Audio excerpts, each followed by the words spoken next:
everybody. Everybody way back there, too. Thank you so much for joining us. Everybody waved back. That was really great. Thank you. Well, thank you so much for joining us today for today's very special milestone, 55 years.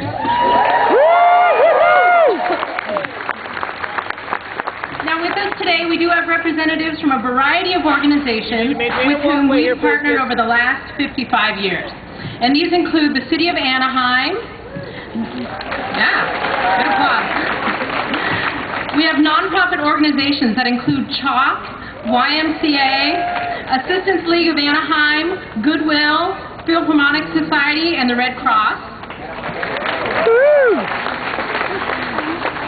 And community leaders from an array of diverse organizations who've helped shape our culture and our livelihood. Representatives also of Club 55. Those are cast members who worked at Disneyland in 1955. Woohoo! Yeah! And now it's my pleasure to introduce one more special guest, someone who's taken on the great tradition of leading our cast and inspiring us to create magical moments and experiences for our guests. Ladies and gentlemen, please give a warm welcome to the president of the Disneyland Resort, George Kalogridis.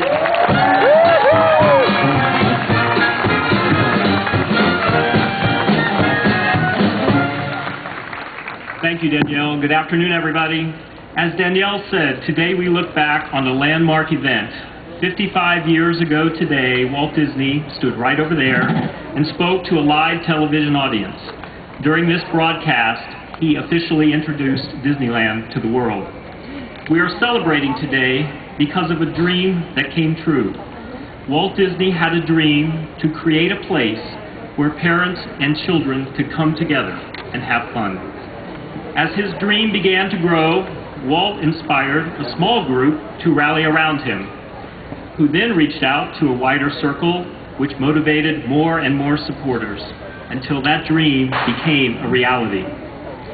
Today, 55 years later, Walt's inspiration has become the dream of millions, and now the sun literally never sets on a Disney park. Many of us have seen the black and white footage of the opening day children running across the drawbridge of Sleeping Beauty Castle when the drawbridge was first lowered to welcome our visitors. Believe it or not, one of the very first people to make his way across that drawbridge as a child is still with us today as one of our valued and respected security cast members.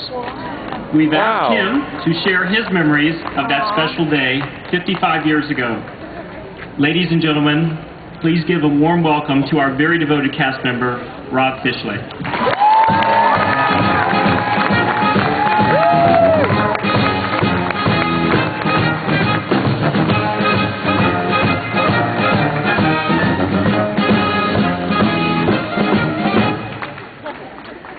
Thank you, George. I was 7 years old on July 17, 1955, and the thing I remember most about that day is it was hot. Very much like today. I think due to some Disney creativity and Disney magic, we're recreating that entire day for you here.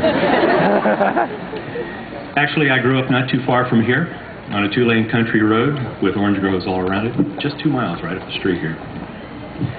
Prior to the big day, we knew that something big was coming to our hometown.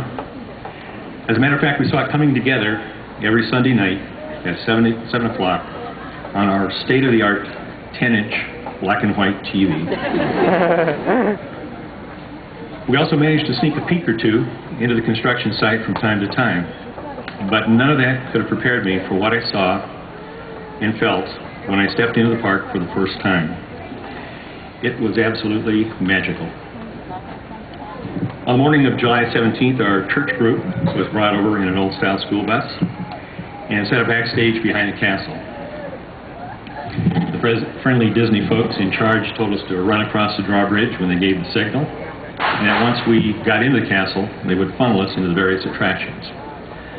So away we went, right past Art Linkletter, and my group was steered onto Mr. Toad's Wild Ride, my first ever Disneyland attraction.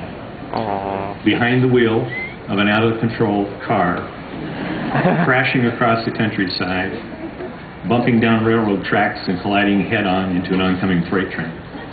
That was every 7-year-old driver's dream. I began my Disney career in 1972, and it's been extremely rewarding. In fact, my wife and I met as cast members, but not in the way you might think.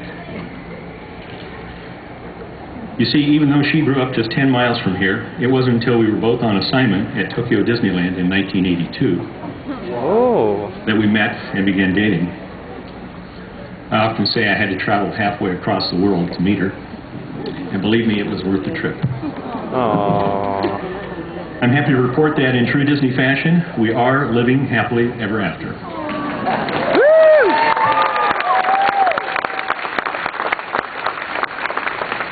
I'm pleased to have my wife Charlene and our son Matt here with me today.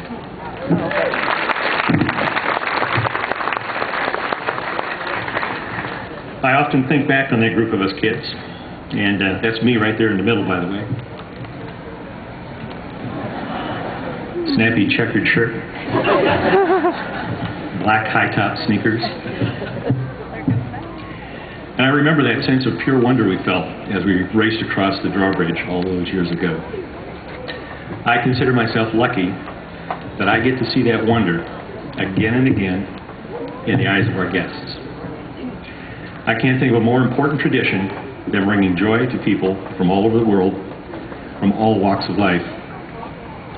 That is what Disney is all about, and that is why we are here today. Thank you for celebrating with us.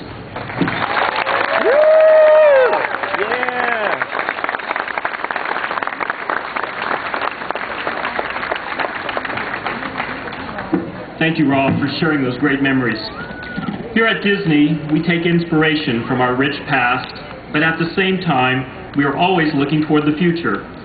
After all, like Walt once said, Disneyland will never be complete as long as there is imagination left in the world.